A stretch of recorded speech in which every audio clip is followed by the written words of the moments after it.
And welcome to the very first video edition of Buckhorn Road, and I am Chanman. Here I am, I exist in the flesh. And I just figured out how to do YouTube, so I thought I'd give this a try. Can't guarantee I'll do it a lot, because this lens is staring into my soul, and it's rather unnerving, but hopefully I won't crack under the pressure. Two things before I begin. My voice is going. I'm not sure why. I'm not sick, but I'm just losing my voice. Maybe it's allergies. And also I'm working without a teleprompter here. So if I goof up, it's just going to have to go up warts and all because I don't know how to edit on YouTube. At least I don't think I don't. So that's the way it is. So speaking of that and the whole techie thing, the post that I'm going to do is all about that. The California Teachers Association, also known as the CTA, also known as the Devil's Spawn, the CTA puts out a monthly union rag called the California Educator. And the main article for the February 2010 edition talks about Meet Generation Z. So I'm a Gen Xer. We've already gone through Gen Y, now I guess we're on to Gen Z. And according to the article, Generation Z was born somewhere between 1991 and 2001.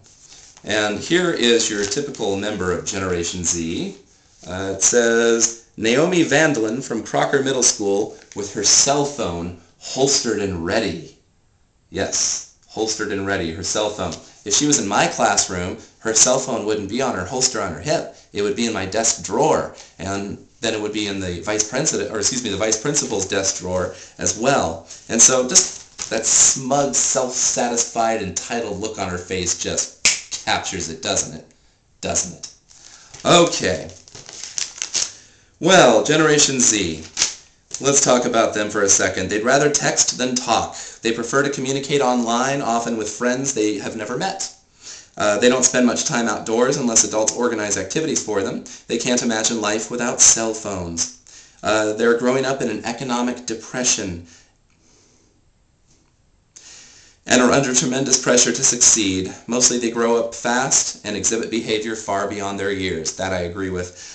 Sound familiar? They are Generation Z, the students at your school. While they may be named for the last letter of the alphabet, here's the money quote, they'll soon be at the forefront of solving the worst environmental, social, and economic problems in history.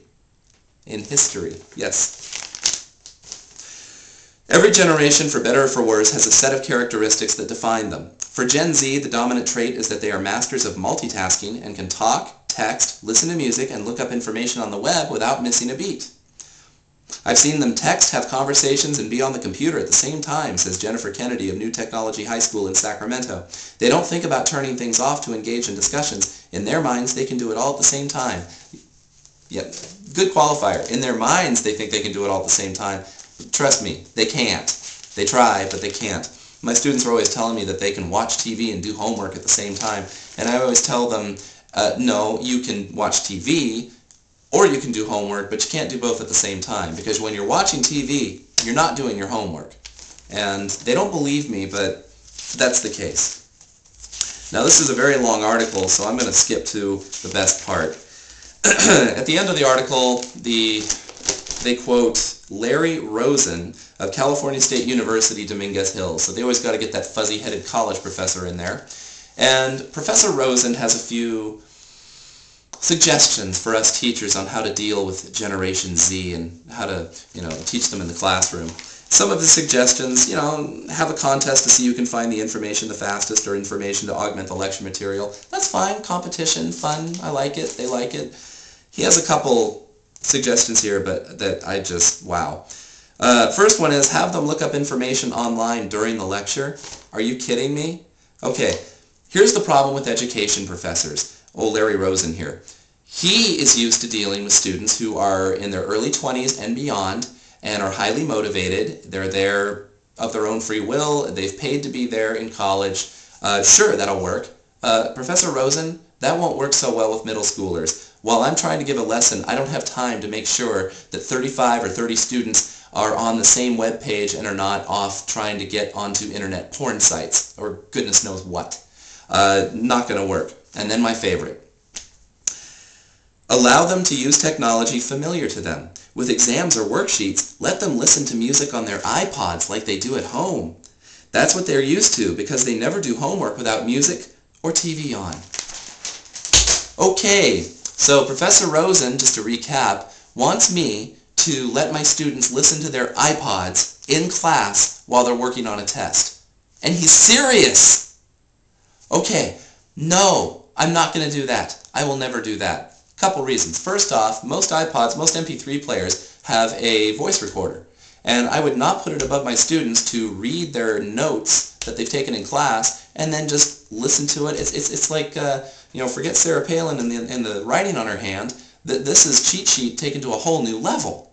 And so that's a no-go. Second of all, isn't it my job as a teacher to expand my students' minds, get them out of their comfort zone, teach them new ways of doing things that they're not used to? I thought that was my job, but Rosen wants me to indulge my students. And what happens when you indulge your students? Guess I shouldn't have thrown the magazine. When you indulge your students, what you get are students like, big article, like her. Yeah. This is the byproduct or the end product of what Professor Rosen wants. And so, no, I'm not buying it. I am not going to indulge my students. I'm going to teach them the ways of the mind and how to focus without all the chatter, the electronic chatter that surrounds them every day. They get enough of it elsewhere. They need a break in my classroom. They will do their tests in silence. Thank you very much, and good day to you, sir.